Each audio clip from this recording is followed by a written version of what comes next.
ഇത് Vivek Biju, Indian school മസ്കത്തിലെ 7ാം ക്ലാസ് വിദ്യാർത്ഥി. വിശുദ്ധ ഖുർആൻ അറബിയിൽ ഒരാവർത്തി പാരായണം ചെയ്യാൻ കഴിഞ്ഞതിന്റെ ത്രില്ലിലാണ് ഈ ബാലൻ.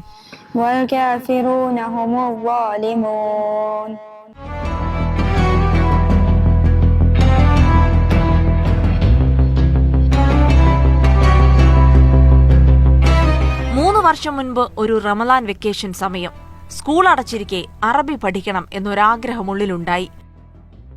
ഇതുപോലെ തന്നെ ഒരു നോമ്പ് സമയത്താണ് ഞാൻ വെക്കേഷനിൽ പഠിച്ചു തുടങ്ങിയത്. ആ സമയത്ത് ഞങ്ങൾക്ക് ഫ്രീ ആയിരുന്നുകൊണ്ട് വെക്കേഷൻ ആയതുകൊണ്ട് ഒന്നും ചെയ്യാനില്ലായിരുന്നു. അതുകൊണ്ട് ഞങ്ങൾ അമ്മേൻ്റെ ഒരു ഫ്രണ്ട് ഷെമി ആൻറ്റി ഞങ്ങൾക്ക് പഠിപ്പിച്ചു തന്നു തുടങ്ങി അറബി.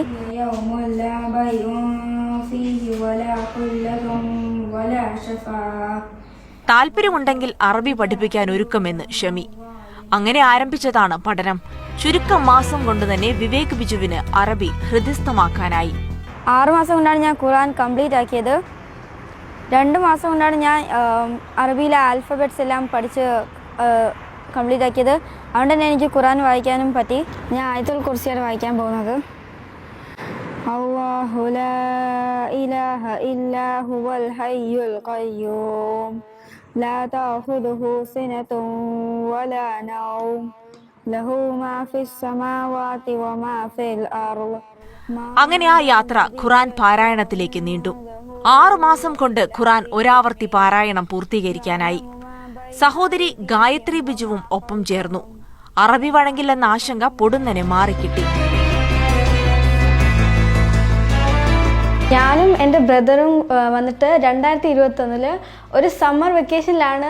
അന്നൊന്നും ചെയ്യാനില്ലായിരുന്നു. അപ്പോൾ ഞങ്ങൾ വിചാരിച്ചത് എന്താ, ഇങ്ങനെ ഒരു ആൻറ്റി ഉണ്ട്, അപ്പോൾ ആൻറ്റി അറബിക്കൊക്കെ ആൻറ്റിക്ക് നന്നായിട്ട് അറിയാം. അപ്പോൾ ഞങ്ങൾ വിചാരിച്ച് ഒന്നുമില്ലല്ലോ, അപ്പം എന്തെങ്കിലും പഠിക്കാമല്ലോ അറബിക്. അപ്പം അതുകൊണ്ടാണ് അമ്മ ഇങ്ങനെ ആൻറ്റീനെ വിളിച്ചിട്ട് ഇങ്ങനെ പഠിപ്പിച്ച് തരാമെന്ന് ചോദിച്ചത്. അപ്പോൾ ആൻറ്റി പറഞ്ഞു അതിനെന്താ പഠിപ്പിക്കാമല്ലോ. അങ്ങനെയാണ് ഞങ്ങൾ പഠിക്കാൻ തുടങ്ങിയത്. ആദ്യമൊക്കെ ഞങ്ങൾക്ക് ഭയങ്കര എക്സൈറ്റ്മെൻ്റ് ആയിരുന്നു, കാരണം പുതിയൊരു ഭാഷ പഠിക്കുന്നുണ്ടല്ലോ എന്ന്. പിന്നീട് ഞങ്ങൾ ഇപ്പം 3 വർഷമായി പഠിക്കുന്നുണ്ട്. എനിക്ക് പക്ഷേ ഇടയ്ക്ക് വെച്ച് നിർത്തേണ്ടി വന്നു. എന്നാലും എനിക്ക് വായിക്കാനൊക്കെ അറിയാം, പിന്നെ ചെറിയ ചെറിയ വാക്കുകളും എനിക്ക് നന്നായിട്ട് അറിയാം. അത് കഴിഞ്ഞ് ഞങ്ങൾ ആദ്യം പഠിച്ചപ്പം ഇത്രയൊക്കെ പഠിക്കുമെന്ന് വിചാരിച്ചില്ല. ലൈക്ക് ഇപ്പം ഞങ്ങൾക്ക് രണ്ടുപേർക്കും ഫ്ലുവൻ്റായിട്ട് അറബിക്ക് വായിക്കാൻ അറിയാം. പിന്നെ വിവേകിന്, എൻ്റെ അനിയനാണെങ്കിൽ ലൈക്ക് ഒരാളായിട്ട് കൺവേഴ്സേഷൻ അങ്ങനെ എങ്ങനെയൊക്കെ ചെയ്യണമെന്നറിയാം. ലാ ഇക്റാഹ ഫിദ്ദീനി ഖദ് തബയ്യന റുശ്ദു മിനൽ ഗയ് ഫമൻ യക്ഫുർ ബി. എല്ലാത്തിനും ഒരു നിമിത്തമുണ്ടാകും. 2014 ബിജുവിന്റെ കുടുംബം വലിയൊരു പ്രതിസന്ധിയിലാക്കപ്പെട്ട സമയം. മകൻ വിവേക് ബിജു ജീവിതത്തിനും മരണത്തിനുമിടയിൽ 28 നാളുകളിൽ വെന്റിലേറ്ററിൽ കിടന്നത് ഇന്നും മറന്നിട്ടില്ല പിതാവ്. ഒരു നിലയ്ക്കും ജീവിതത്തിലേക്ക് ഇനി തിരിച്ചു വരില്ല എന്ന് ഡോക്ടർമാർ വിധിയെഴുതി. കണ്ണീർ വാർത്ത് വെന്റിലേറ്റർ വാർഡിന് പുറത്തിരിക്കെ പ്രായം ചെന്ന ഒരു സ്ത്രീ സാന്ത്വനിപ്പിക്കാനെത്തി. അവരുടെ വാക്കുകൾ നൽകിയ ആത്മധൈര്യം വളരെ വലുതായിരുന്നു. മോന് നല്ലൊരു വെന്റിലേറ്ററിലായിരുന്നു, ഒരു 28 ഡേയ്സ്. ആ സമയത്ത് ഞങ്ങൾ ഡോക്ടർ 0 ചാൻസസ് തന്നെയായിരുന്നു പറഞ്ഞത്. അതിലൊരു രക്ഷയില്ല, ഒരു മാറ്റമില്ല.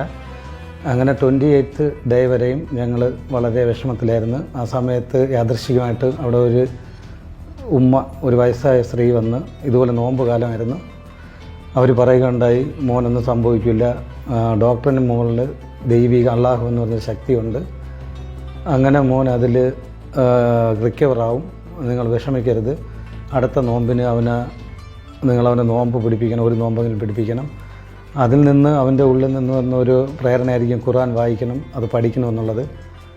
ഇതിപ്പോൾ ഞാൻ പറയുന്നത് വളരെ സിമ്പിളായിട്ടാണെങ്കിലും എനിക്ക് അതിലൊരു സത്യമുണ്ടെന്ന് ഞാൻ മനസ്സിലാക്കണം. കാരണം അള്ളാഹു എന്നുള്ള ഒരു ശക്തി, ഞങ്ങൾ ഹിന്ദുമത ആചാരപ്രകാരമാണ് ജീവിക്കുന്നത്, എന്നാൽ പോലും അവരുടെ ഒരു പ്രാർത്ഥന, പലരുടെയും പ്രാർത്ഥന, ഞങ്ങൾ അമ്പലത്തിലായാലും ഈ ഉമ്മയുടെ പ്രാർത്ഥനയായാലും അവർ പറഞ്ഞത് ദൈവികം പോലെ ഞങ്ങൾക്ക് പാലിച്ചു നടന്നു. ആ നോമ്പ് കാലത്ത് അതിനെ കണ്ടിന്യൂഷനായി അടുത്ത നോമ്പ് കാലത്ത് അവനിങ്ങനെ ഓരോ കാര്യങ്ങളും അതിനെക്കുറിച്ച് അറിയാൻ തുടങ്ങി. ഈ പള്ളിയെക്കുറിച്ചും അല്ലെങ്കിൽ ഖുറാനെക്കുറിച്ചും ഇവിടെയുള്ള ആചാരങ്ങളെക്കുറിച്ചൊക്കെ അവൻ്റെ ഉള്ളിൽ നിന്ന് തന്നെ പ്രേരണ വന്ന് ഒരു 3 വർഷം കൊണ്ട് ഞങ്ങൾ പറയാണ്ട് തന്നെ അവർ മുന്നേ ഉമ്മ പറഞ്ഞത് അവനെ കൊണ്ട് നോമ്പ് പിടിപ്പിക്കണമെന്ന്. പക്ഷേ എന്തോ അവൻ്റെ ഉള്ളിൽ നിന്ന് തോന്നി നോമ്പ് പിടിക്കണമെന്ന്. അങ്ങനെ അവൻ നോമ്പ് പിടിച്ച് ആരും പ്രേരിപ്പിക്കാതെയുള്ള അറബി പഠനവും ഖുറാൻ പാരായണവും വ്രതമെടുക്കലും ഏതോ ദൈവിക ഇടപെടലായി തന്നെ കാണുകയാണ് ബിജു. മതങ്ങളും മനുഷ്യരുമാണ് പ്രതിസന്ധി ഘട്ടത്തിൽ തങ്ങൾക്ക് തുണയായതെന്ന് കൂടി സാക്ഷ്യപ്പെടുത്തുകയാണ് ബിജു. മതവും വർഗ വിദ്വേഷം കൊണ്ട് നടക്കുന്ന ആൾക്കാരുടെ ഇടയിൽ നന്മയുള്ള ആൾക്കാരുണ്ടെന്ന് നമ്മൾ തിരിച്ചറിയുന്ന ഇവിടെയാണ്. ഈ ആപത്ത് വന്ന സമയത്ത് ഞങ്ങൾക്ക് മെൻ്റലി ഫിസിക്കലി പ്രോബ്ലം ഉണ്ടായി, ഫിനാൻഷ്യൽ പ്രോബ്ലം ഉണ്ടായി. ആ സമയത്ത് ഞങ്ങളെ സാമ്പത്തികമായിട്ടും എല്ലാ തരത്തിലും എല്ലാ മതക്കാരും വന്ന് ഞങ്ങളെ ആശ്വസിപ്പിച്ച്. വിഭാഗീയതയുടെ നാളുകളിൽ ഈ വാക്കുകൾക്ക് എന്തെന്നില്ലാത്ത കരുത്തും ചൈതന്യവുമുണ്ട്. ഇത് മറ്റൊരു റമദാൻ കാലം.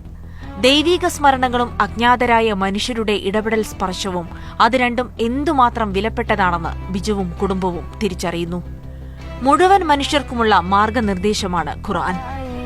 വിവേക് ബിജുവിന്റെ പാരായണത്തിലൂടെ ഖുർആൻ വാക്യങ്ങൾ അനന്തതയിലേക്ക് കൂടുതൽ ശക്തമായി പടർന്നിറങ്ങുകയാണ്. مما رزقناكم من قبل أن يأتي يوم لا بيع فيه ولا خلة ولا شفاعة